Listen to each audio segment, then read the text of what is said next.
नमस्कार दोस्तों, स्वागत है आपका द डीप डाइव के इस खास सत्र में। अगर आप नियमित रूप से जानकारी पाना चाहते हैं तो हाँ, चैनल को सब्सक्राइब और फॉलो करना ना भूलें। आज हम 27 सितंबर 2025 के जो महत्वपूर्ण घटनाक्रम हैं, उनसे जुड़े स्रोतों पर थोड़ी गहराई से बात करेंगे। ये स्रोत भारत की बढ़ती तकनीकी ताकत, अंजुल उलझे हुए अंतर्राष्ट्रीय रिश्ते और देश के अंदर की चुनौतियां जैसे पर्यावरण, सुरक्षा और शासन, इनकी एक मिलीजुली तस्वीर पेश करते हैं। तो चलिए इस जानकारी को सिलसिलेवार तरीके से समझते हैं। हमारी पहली सुर्खी है आयातक से निर्यातक तक डीआरडीओ की 67 साल की यात्रा रणनीतिक प्रौद्योगिकी नेतृत्व में परिणत हुई। ये वाकई भारत के लिए एक बड़ा कदम लगता है। बिल्कुल। देखिए, ये सिर्फ एक सम्मान नहीं है, ये इस बात का सबूत है कि भारत अब रक्षा तकनीक सिर्फ खरीदता नहीं बल्कि दुनिया को बेच भी रहा है। डीआरडीओ का 1958 से शुरू हुआ ये 67 साल का सफर, जिसमें 50 से ज्यादा लैब और 30,000 से ज्यादा वैज्ञानिक और कर्मचारी शामिल हैं, ये एक लंबी और कामयाब कहानी है, कह सकते हैं। और डॉक्टर राजा बाबू उमल्लेनी ने अपने भाषण में ऑपरेशन सिंदूर का जिक्र किया। ये स्वदेशी तकनीक के इस्तेमाल का एक अहम उदाहरण है ना? हाँ, ऑपरेशन सिंदूर बहुत महत्वपूर्ण है। इसने दिखाया कि कैसे डीआरडीओ की बनाई स्वदेशी तकनीकें जैसे कि ब्रह्मोस सुपरसोनिक क्रूज मिसाइल और आकाश एयर डिफेंस सिस्टम ये आतंकी ठिकानों को तबाह करने में सक्षम है। ब्रह्मोस जो पहले भारत रूस के सहयोग से बनी थी, अब पूरी तरह भारत में बन रही है। अच्छा। जी, साथ ही तेजस लड़ाकू विमान और डॉक्टर कलाम साहब का शुरू किया गया integrated guided missile development programme भी इसी आत्मनिर्भरता की मिसालें हैं। तो अब डीआरडीओ और भारत के रक्षा क्षेत्र के लिए आगे का रास्ता क्या है? इसे कैसे और आगे बढ़ाया जाएगा? देखिए, भविष्य की योजनाएं काफी साफ है, जैसे टियर 2 शहरों को डिफेंस टेक्नोलॉजी एक्सपोर्ट हब बनाना, रणनीतिक साझेदारियां करना, ये सब इसमें शामिल है। ये यूपीएससी के लिहाज से तो बहुत महत्वपूर्ण लगता है, क्योंकि ये आत्मनिर्भर भारत के लक्ष्य को मजबूत करता है। हाँ, बिल्कुल। और दुनिया में भारत को एक भरोसेमंद रक्षा साझेदार के तौर पर भी पेश करता है। सही कहा। इसे आप जीएस पेपर 3 में विज्ञान और प्रौद्योगिकी, रक्षा और स्वदेशीकरण के तहत समझ सकते हैं। असल बात यह है कि जो दशकों का निवेश हुआ है, उसका नतीजा अब दिख रहा है। चलिए अब अगली खबर पर आते हैं, जो न्यायपालिका और अर्थव्यवस्था से जुड़ी है। न्यायिक दिशा सुधार। सुप्रीम कोर्ट ने भारत के दिवाला ढांचे में विश्वास बहाल किया। ये Bhushan power and steel case से संबंधित है शायद? जी, सुप्रीम कोर्ट ने मई 2025 में भूषण पावर को बंद करने परिसमापन का जो आदेश दिया था, उसे खुद ही पलट दिया। ये दिखाता है कि न्यायपालिका कितनी लचीली है और इंसॉल्वेंसी एंड बैंक्रप्सी कोड यानी आईबीसी के असल मकसद यानी कंपनियों को बचाने को कितना महत्व देती है। इस फैसले में कर्ज देने वालों लेनदारों के हित, हजारों कर्मचारियों की नौकरियों और अर्थव्यवस्था को फिर से पटरी पर लाने के बीच एक संतुलन बनाने की कोशिश की गई है। इसमें कुछ तकनीकी शब्द बार बार आते हैं, जैसे CIRP, RP, COC, NCLT, NCLAT. इन्हें थोड़ा आसान भाषा में समझाएंगी? जरूर। देखिए, सीआईआरपी का मतलब है कॉरपोरेट दिवाला समाधान प्रक्रिया। किसी बीमार कंपनी को बचाने की जो पूरी प्रक्रिया होती है वो। अच्छा। आरपी वो समाधान पेशेवर होता है जो इस दौरान कंपनी का काम संभालता है। सीओसी यानी लेनदारों की समिति, जिसमें बैंक और दूसरे कर्जदाता होते हैं, जो समाधान योजना पर फैसला लेते हैं। और एनसीएलटी, एनसीएलएटी वो विशेष अदालतें हैं, ट्रिब्यूनल हैं, जो ऐसे मामलों की सुनवाई करते हैं। भूषण पावर मामले में करीब 19,700 करोड़ रुपए की समाधान योजना पास हुई, जबकि कुल दावे तो 47,825 करोड़ रुपए के थे। मामला काफी लंबा चला, 2018 से शुरू हुआ था, 2025 तक खिंचा। 2018 से? काफी लंबा समय। जी हाँ, काफी लंबा। तो इस तरह के मामलों को भविष्य में और बेहतर तरीके से संभालने के लिए क्या करने की जरूरत है? कुछ चीजें जरूरी लगती हैं। पहला, ये साफ करना कि एनसीएलटी, एनसीएलएटी के फैसलों में अदालतें कितना दखल दे सकती हैं, उसकी सीमाएं क्या हों। दूसरा, मामलों को निपटाने की समय सीमा को और तेज करना। तीसरा, कर्ज देने वालों को आईबीसी प्रक्रिया के बारे में और जागरूक करना जरूरी है।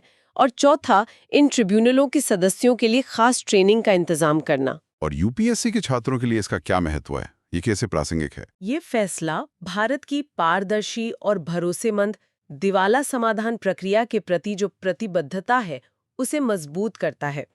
ये विदेशी निवेश लाने और देश के फाइनेंशियल सिस्टम को स्थिर रखने के लिए बहुत जरूरी है। मुख्य बात यह है कि ये दिखाता है कि कानून का मकसद सजा देना नहीं, मेरा मतलब है कि उनका फोकस समाधान खोजने पर था। हाँ। इसे आप जीएस पेपर 3 अर्थव्यवस्था आईबीसी और जीएस पेपर 2 न्यायपालिका शासन के संदर्भ में देख सकते हैं। अब एक ऐसे मुद्दे पर आते हैं जहां पर्यावरण और अर्थव्यवस्था के बीच संतुलन बनाने की कोशिश की गई है। द्विआधारी समाधानों से परे सुप्रीम कोर्ट ने पर्यावरण और रोजगार के बीच मध्य मार्ग तैयार किया। ये पटाखों पर नियमन से जुड़ा मामला है। हाँ, ये एक दिलचस्प मामला है। सुप्रीम कोर्ट ने पूरी तरह बैन लगाने के बजाय एक बीच का रास्ता निकाला है, कह सकते हैं। कोर्ट ने माना कि एकदम से बैन लगा देने से अक्सर क्या होता है कि गैर कानूनी बिक्री बढ़ जाती है और बेरोजगारी जैसी समस्याएं खड़ी हो जाती हैं। इसलिए उन्होंने ग्रीन क्रैकर्स यानी पर्यावरण के लिए जो कम हानिकारक पटाखे हैं उन पर जोर दिया और इन्हें नीरी और पेसो जैसी सरकारी संस्थानों ने प्रमाणित किया हो। तो मतलब पारंपरिक पटाखे पूरी तरह बंद नहीं हुए, ये स्थिति है। बनाने पर प्रतिबंध सिर्फ दिल्ली एनसीआर में लगाया गया है, बाकी जगहों पर बनाने की इजाजत है, लेकिन शर्त यह है कि सिर्फ उन निर्माताओं को जो नीरी और पैसों से मंजूरी ले चुके हों और ग्रीन पटाखे ही बनाएं। ये ध्यान रखना जरूरी है कि पारंपरिक पटाखा उद्योग से हजारों लोग जुड़े हैं। कोर्ट ने सरकार को 8 अक्टूबर तक एक विस्तृत योजना बनाने को भी कहा है। इस संतुलित फैसले को जमीन पर उतारने के लिए क्या कदम उठाने होंगे? ये आसान तो नहीं होगा। नहीं, बिल्कुल नहीं।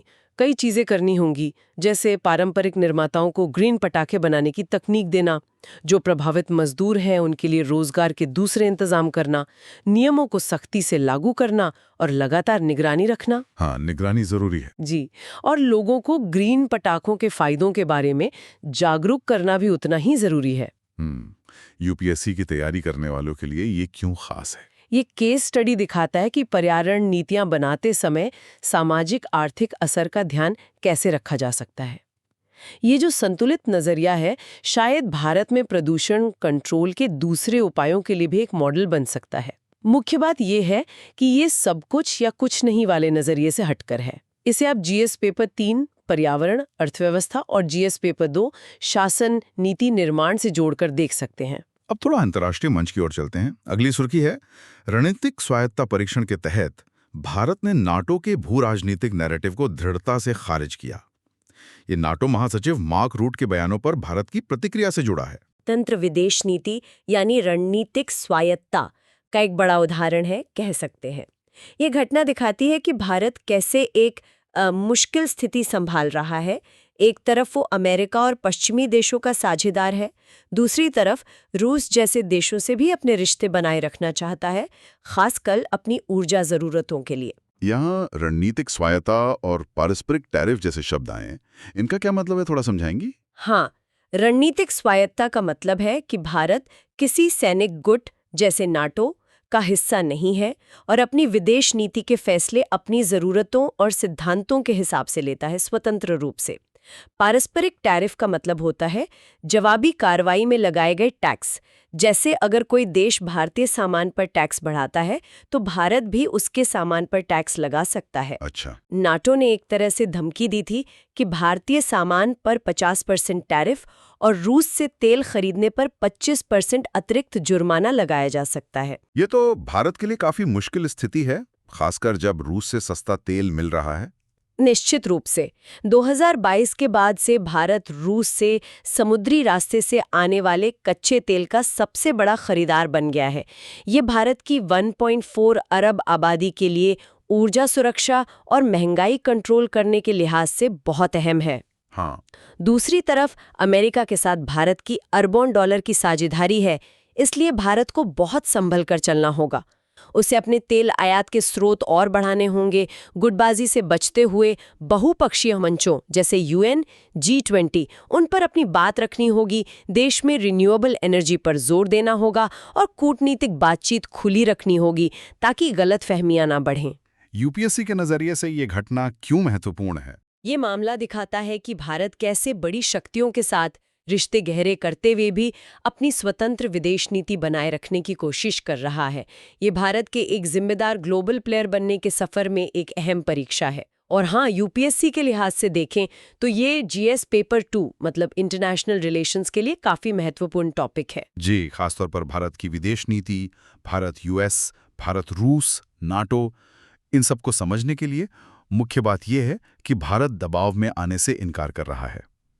अगली खबर का असर हजारों भारतीय पेशेवरों पर पड़ सकता है।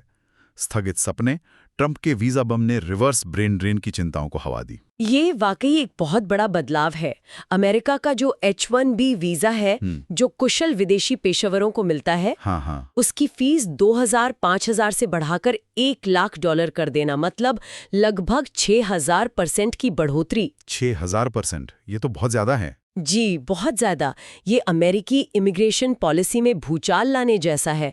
इसका सीधा असर भारतीय पेशेवरों और ग्लोबल टेक इंडस्ट्री पर पड़ेगा। इतनी ज्यादा फीस देना तो बहुतों के लिए मुमकिन नहीं होगा। बिल्कुल। और ये ध्यान देने वाली बात है कि H-1B वीजा पाने वालों में 71% भारतीय होते हैं। Amazon, TCS, माइक्रोसॉफ्ट जैसी बड़ी कंपनियां इन वीजा पर काफी निर्भर करती हैं। हालांकि ये पॉलिसी सिर्फ नए आवेदनों पर लागू होगी। जो मौजूदा वीजा धारक हैं या रिन्यू कराने वाले हैं, उन पर नहीं। अच्छा, ये एक राहत की बात है। जी, लेकिन इससे ये चिंता बढ़ गई है कि शायद भारत के कुशल पेशेवर अमेरिका जाने के बजाय भारत लौट आएं या कहीं और जाएं, जिसे रिवर्स ब्रेन ड्रेन कहते हैं। तो क्या भारत इस स्थिति को अपने फायदे में बदल सकता है? कुछ अवसर भी हैं इसमें। हाँ, ये एक मौका भी हो सकता है। भारत को अपने देश में ही टेक इकोसिस्टम को और तेजी से बढ़ाना होगा। जो कुशल लोग वापस आएं या यहीं रहें, उन्हें रोकने के लिए अच्छी नीतियां बनानी होंगी।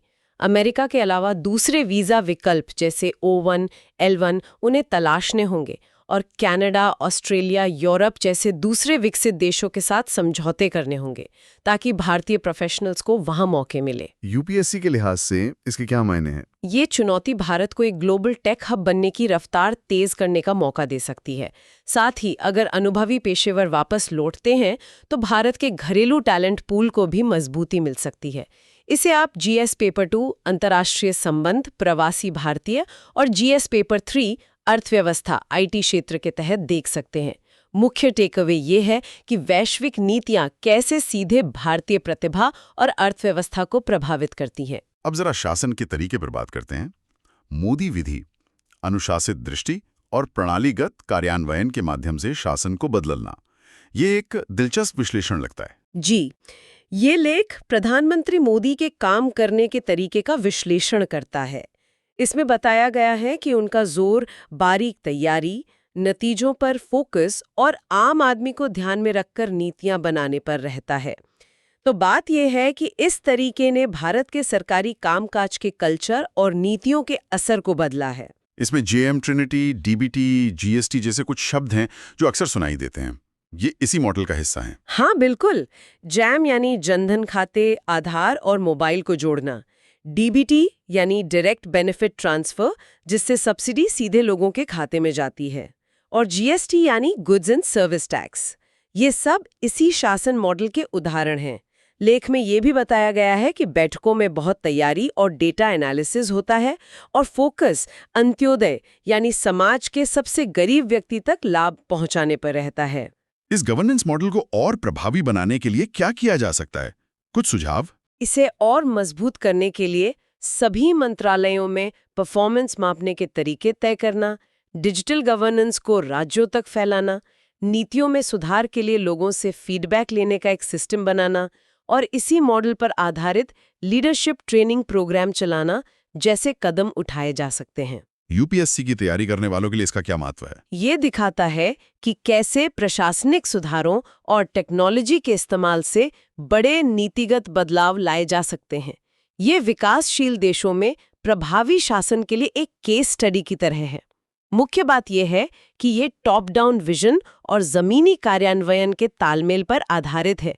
ये जीएस पेपर 2 शासन, पीएमओ की भूमिका, नीति कार्यान्वयन और जीएस पेपर 4 लोक प्रशासन में नैतिकता के लिए प्रासंगिक है। अगली खबर कृषि और तकनीक के क्षेत्र में एक बड़ी उम्मीद जगाती है। रेत से जीविका तक क्रांतिकारी मृदाकरण तकनीक मरुस्थलीकरण के खिलाफ आशा प्रदान करती है। ये तो कमाल की बात लगती है। ये वाकई एक कमाल की खोज है। सोचिए, राजस्थान के थार रेगिस्तान में गेहूं उगाना ये मृदाकरण या सॉइलिफिकेशन नाम की एक नई तकनीक से संभव हुआ है। इसमें खास तरह के बायोफॉर्मुलेशन मतलब जैविक घोल का इस्तेमाल करके बंजर रेत को उपजाऊ मिट्टी जैसी बनावट दी जाती है। ये तो सुनने में ही अविश्वसनीय लगता है। इसके नतीजे कैसे रहे, कुछ पता चला? हाँ, राजस्थान के बांसेली गांव में 1000 वर्ग मीटर के प्लॉट पर इसका प्रयोग किया गया। नतीजे चौंकाने वाले थे। पानी की जरूरत 40% कम हो गई। 40% कम? जी, और रेगिस्तानी जमीन पर प्रति 100 वर्ग मीटर में 26 किलो गेहूं पैदा हुआ। भारत की करीब 30% जमीन मतलब लगभग 9.6 करोड़ हेक्टेयर मरुस्थलीकरण या बंजर होने की समस्या से जूझ रही है। ये तकनीक उसके लिए एक बड़ा समाधान बन सकती है। इस तकनीक को लैब से खेत तक यानी बड़े पैमाने पर कैसे ले जाया जा सकता है? इसमें क्या चुनौतियां होंगी? हाँ, चुनौतियां तो होंगी। इसके लिए कई कदम उठाने होंगे। अलग अलग रेगिस्तानी इलाकों में पायलट प्रोजेक्ट शुरू करना, किसानों को इसकी ट्रेनिंग देना, ये देखना कि ये व्यावसायिक रूप से कितना फायदेमंद है, मतलब लागत लाभ विश्लेषण करना, इसे सूखे का सामना करने वाली फसलों के मौजूदा कार्यक्रमों से जोड़ना और शायद दूसरे देशों को भी ये तकनीक देना जो मरुस्थलीकरण से परेशान है। यूपीएससी के छात्रों के लिए ये क्यों महत्वपूर्ण है? ये इनोवेशन भारत के सूखे इलाकों में खाद्य सुरक्षा, जलवायु परिवर्तन से निपटने की क्षमता मतलब क्लाइमेट अडेप्टेशन और गांव के लोगों की आजीविका, इन तीनों बड़ी चुनौतियों का एक साथ समाधान पेश करता है। मुख्य बात यह है कि ये विज्ञान का इस्तेमाल जमीनी समस्याओं को हल करने के लिए कर रहा है। इसे आप जीएस पेपर 3 कृषि, पर्यावरण, विज्ञान और प्रौद्योगिकी, आपदा प्रबंधन के तहत देख सकते हैं। अब जरा पड़ोसी देश नेपाल की तरफ देखते हैं। कार्रवाई में डिजिटल लोकतंत्र, कैसे नेपाल की जेनजेड ने 48 घंटों में राजनीतिक नियमों को फिर से लिखा। ये क्या मामला है? नेपाल में जो हुआ वो शायद दुनिया में अपनी तरह का पहला मामला है। जेनजी यानी युवा पीढ़ी जो 1997 के बाद जन्मे हैं, उन्होंने सोशल मीडिया प्लेटफॉर्म डिस्कॉर्ड के जरिए संगठित होकर सिर्फ 48 घंटे में विरोध प्रदर्शन करके सरकार गिरा दी। सिर्फ 48 घंटे में? जी, और इतना ही नहीं, उन्होंने डिस्कॉर्ड पर वोटिंग करके अंतरिम प्रधानमंत्री सुशीला कार्की को भी चुन लिया। इसे डिस्कॉर्ड डेमोक्रेसी कहा जा रहा है। लेकिन ये बदलाव शांतिपूर्ण नहीं रहा, शायद कुछ हिंसा की खबरें भी थीं? नहीं, दुर्भाग्य से काफी हिंसा हुई। इन प्रदर्शनों में 74 लोगों की जान गई, 2100 से ज्यादा घायल हुए। संसद, सुप्रीम कोर्ट, पीएम ऑफिस जैसी अहम इमारतों को जला दिया गया। अब मार्च 2026 में चुनाव होने हैं, लेकिन देश एक बड़े संवैधानिक संकट से गुजरा है। नेपाल अब इस संकट से कैसे उभरेगा? आगे क्या होगा? इसके लिए संवैधानिक सुधार करने होंगे। युवाओं को देश की राजनीति में सही जगह देनी होगी। बेरोजगारी और भ्रष्टाचार जैसी समस्याओं से निपटने के लिए आर्थिक सुधार करने होंगे। जलाई गई संस्थाओं को फिर से खड़ा करना होगा और उनमें पारदर्शिता लानी होगी। और अपने पड़ोसियों, खासकर भारत और चीन के साथ मिलकर क्षेत्रीय स्थिरता बनाए रखने पर काम करना होगा। भारत पर इसका क्या असर पड़ सकता है? ये हमारे लिए क्यों महत्वपूर्ण है? नेपाल में अस्थिरता का सीधा असर भारत पर पड़ सकता है। सीमा पर सुरक्षा चिंताएं बढ़ सकती हैं, शरणार्थियों की समस्या हो सकती है। साथ ही ये घटना दिखाती है कि आज की युवा पीढ़ी कैसे टेक्नोलॉजी का इस्तेमाल करके राजनीति में तेजी से बदलाव ला सकती है। ये ट्रेंड भारत और दूसरे दक्षिणी एशियाई देशों के लिए भी प्रासंगिक हो सकता है। इसे जीएस पेपर 2 अंतर्राष्ट्रीय संबंध, भारत का पड़ोस के तहत समझना जरूरी है। खेल की दुनिया से एक चिंताजनक खबर, जब क्रिकेट युद्ध बन जाता है। दक्षिण एशिया में खेल कूटनीति की मौत। ये भारत पाकिस्तान क्रिकेट के बारे में है। जी, ये भारत पाकिस्तान क्रिकेट रिश्तों में आई कड़वाहट को दिखाता है।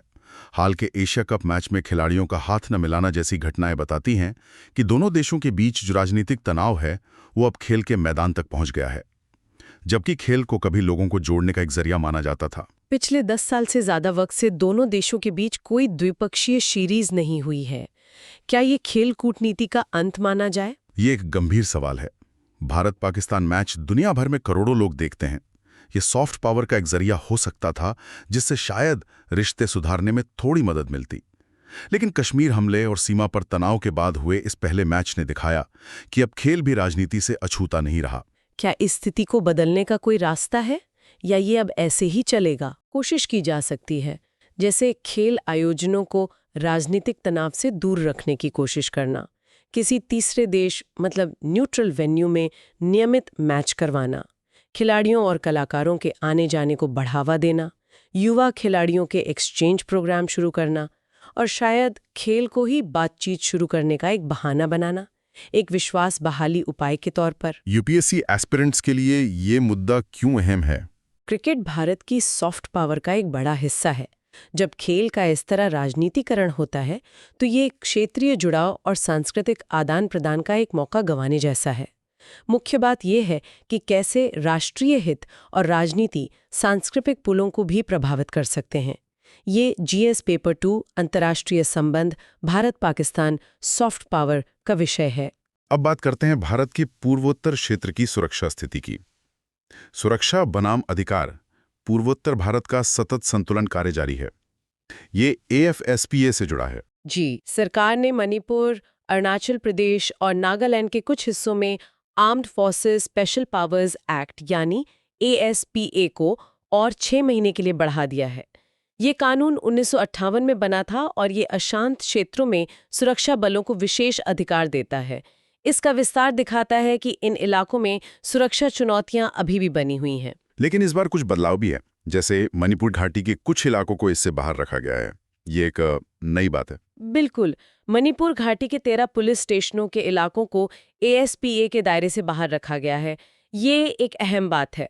ये दिखाता है कि सरकार शायद स्थिति का आकलन करके जरूरत के हिसाब से कानून लागू कर रही है और मानवाधिकारों की चिंताओं और सुरक्षा जरूरतों के बीच एक संतुलन बनाने की कोशिश कर रही है। शायद ये उन इलाकों में स्थिति सुधरने का भी संकेत हो। पूर्वोत्तर में स्थायी शांति और विकास के लिए क्या किया जाना चाहिए?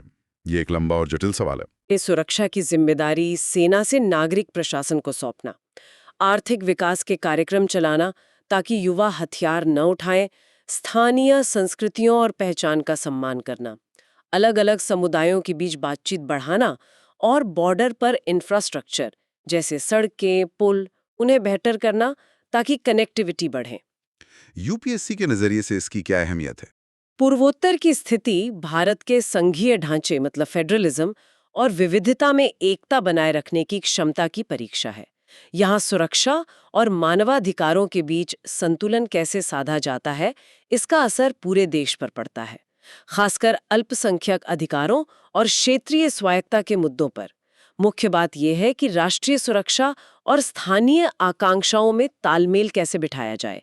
इसे आप जीएस पेपर 3 आंतरिक सुरक्षा, उग्रवाद, सीमा प्रबंधन और जीएस पेपर 2 संघवाद, शासन अधिकार मुद्दे के तहत देख सकते हैं। अच्छा, अब जल्दी से कुछ और अहम सुर्खियों पर नजर डाल लेते हैं। एक खबर है, अमेरिका में राष्ट्रपति ट्रंप ने कुछ भारतीय सामानों पर नई टैरिफ लगाए हैं। हाँ, फार्मा, ड्रग, फर्नीचर जैसी चीजों पर 100% और 25% तक टैरिफ लगाए गए हैं। मकसद अमेरिकी कंपनियों को बचाना बताया गया है, पर इससे भारत और दूसरे व्यापारिक साझेदारों से तनाव बढ़ सकता है। ये UPSC relevance GS2 IR GS3 अर्थव्यवस्था के लिए महत्वपूर्ण है। लद्दाख में भी तनाव की खबर है। सोनम वांगचुक हिरासत में है और विरोध प्रदर्शन हुए हैं। जी हाँ, लद्दाख को राज्य का दर्जा और 6ठी अनुसूची में शामिल करने की मांगों को लेकर हिंसक प्रदर्शन हुए।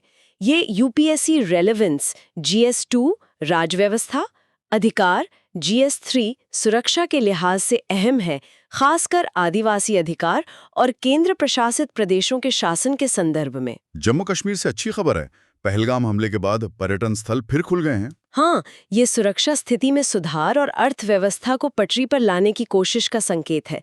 यूपीएससी रेलेवेंस GS3 अर्थव्यवस्था सुरक्षा। असम में बोडोलैंड टेरिटोरियल काउंसिल चुनाव के नतीजे आए हैं। BPF सबसे बड़ी पार्टी बनी है, लेकिन गठबंधन की राजनीति अहम होगी। ये स्थानीय शासन का उदाहरण है। यूपीएससी रेलेवेंस GS2 राजव्यवस्था, स्थानीय शासन। कुछ कानूनी मामले भी हैं। तमिलनाडु में एक नेता की हत्या का मामला, छत्तीसगढ़ में कथित फर्जी मुठभेड़ का मामला। तमिलनाडु मामले में हाई कोर्ट ने चार्जशीट रद्द की है। छत्तीसगढ़ मामले में सुप्रीम कोर्ट ने शव सुरक्षित रख लें और CBI जांच की मांग पर सुनवाई की बात कही है।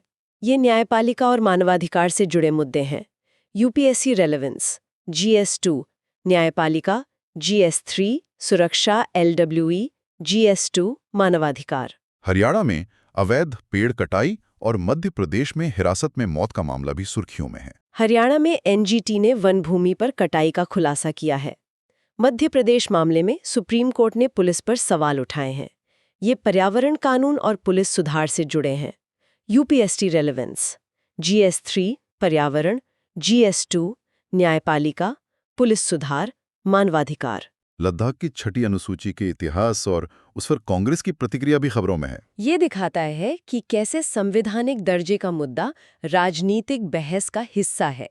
यूपीएससी रेलेवेंस, GS2 राज व्यवस्था। और भी कई छोटी बड़ी खबरें हैं। हाँ, जैसे आंध्र के तिरुपति प्रसादम जांच पर SC का रोक, MiG-21 लड़ाकू विमानों की रिटायरमेंट, नेटफ्लिक्स पर IRS का मानहानि मुकदमा, छत्तीसगढ़ स्टील प्लांट हादसा, विज्ञान सर्वेक्षण में देरी, इजराइल हमास तनाव और पाकिस्तान के नए PM का भारत से रिश्तों पर बयान। ये सब भी यूपीएससी रेलेवेंस, विविध, न्यायपालिका, रक्षा, अर्थव्यवस्था, SNT IR के तहत आते हैं। इन सभी अलग अलग घटनाओं को एक साथ देखें तो भारत की क्या तस्वीर उभरती है? क्या कोई बड़े ट्रेंड्स, कोई बड़े विषय दिख रहे हैं? बिल्कुल, कई बड़े थीम साफ दिखते हैं।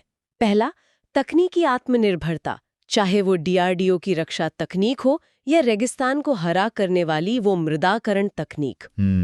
दूसरा, न्यायिक संतुलन, सुप्रीम कोर्ट का IBC और पटाखों जैसे जटिल मुद्दों पर बीच का रास्ता निकालना। तीसरा, भू राजनीतिक दांवपेच, अमेरिका, रूस, नाटो जैसी शक्तियों के बीच अपनी स्वतंत्र जगह बनाए रखने की कोशिश। चौथा, लोकतांत्रिक प्रयोग, जैसा हमने नेपाल में देखा और भारत में भी जमीनी स्तर पर दिखता है। और पांचवा, क्षेत्रीय जिम्मेदारियां और चुनौतियां, पड़ोस के संकट, प्रवासियों के मुद्दे और आंतरिक सुरक्षा। तो क्या ये कह सकते हैं कि भारत एक बहुत ही अहम और शायद मुश्किल दौर से गुजर रहा है, जहां बहुत कुछ एक साथ हो रहा है? हाँ, कह सकते हैं। भारत एक ऐसे मोड़ पर है जहां देश के अंदर हो रहे नए प्रयोग, मतलब इनोवेशन, न्यायपालिका की समझदारी, अंतर्राष्ट्रीय मंच पर मुखरता और अपने क्षेत्र में नेतृत्व की भूमिका, ये सब मिलकर उसका भविष्य तय करेंगे। असली चुनौती इन सबको एक साथ साधने की है। टेक्नोलॉजी में तरक्की भी करनी है, पर्यावरण को भी बचाना है, सामाजिक न्याय भी सुनिश्चित करना है और दुनिया से रिश्ते भी निभाने हैं। ये विश्लेषण दिखाता है कि भारत की चुनौतियां अलग-थलग नहीं हैं, बल्कि एक दूसरे से जुड़ी हुई हैं और इनके समाधान के लिए बहुत सधे हुए और बहुआयामी कदमों की जरूरत है। तो आज हमने भारत के सामने मौजूद विभिन्न अवसरों और चुनौतियों की एक झलक देखी। रक्षा और कृषि में तकनीकी छलांग से लेकर कानून और पर्यावरण के जटिल सवालों पर न्यायिक संतुलन तक, और वैश्विक मंच पर अपनी पहचान बनाने की जद्दोजहद तक।